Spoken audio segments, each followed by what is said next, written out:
Hello. So today is day 9 of my 28 days challenge, and I wanted to talk about a framework that I've been using as really a guideline when working with my teammates living with dementia, when creating activities with them, when they were communicating the stress and how I could respond to it.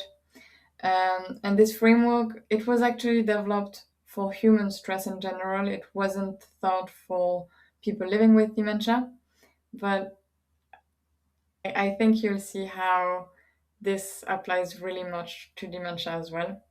So I discovered it through Sonia Lupien, who is the director, I believe, at the Center for Studies on Human Stress. And she actually wrote a book. I'll put the link on the description and also the link to the center's website because they have a lot of information about stress. And if you're interested to learn more about it, that's the place to go. Um, but yeah, this framework, the idea is that you have four ingredients that will make you experience stress. One ingredient is enough to create this experience of psychological stress in any human being. These ingredients are novelty, unpredictability, threat to the ego, and a low sense of control. And when you look at dementia, I think we can all agree that a lot of it feels unpredictable, a lot of it feels new. In a lot of ways, it threatens the person's ego and it can take away a lot of control. And so for me, it's been a guideline in the way I approach the person, in the way I create the environment, in the activities I offer, in really in everything. It's always the question of how do I make my approach, how do I make the environment as familiar as possible, as predictable as possible, as ego safe as possible, and provide a sense of control as much as possible. That could be through giving choices to the person, that could be through asking for help, creating a sense of, okay, she's got it worse than me, so it's not too risky for me to try. um, and just an example that I've been using is when I have cold hands, I might go to someone who is communicating the stress or not.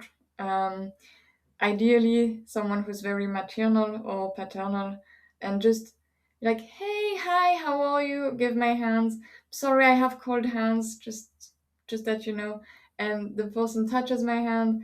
They're like, oh, you have cold hands. Let me heat them up. And it's a really simple thing, but for the person, it creates a moment where it's familiar, especially if someone was a mom or a dad and they had to heat up their kids' hands. It's predictable because all of a sudden, okay, I know exactly what I'm gonna do. It's ego safe because I'm helping someone. I'm helping you heat up your hands, and it gives me a sense of control because I know exactly what I'm gonna do. I have control over whether I wanna put your hands in a scarf or if I just wanna rip them until they heat up, if I wanna blow on your hands. There are many different ways I can do, and it's under my control as the person living with dementia to bring some heat back to you.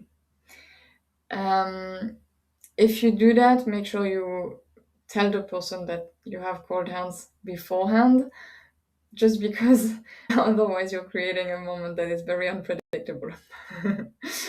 um, so yeah, that's one of the situations I've been using. I'd love to hear what are your thoughts about this framework.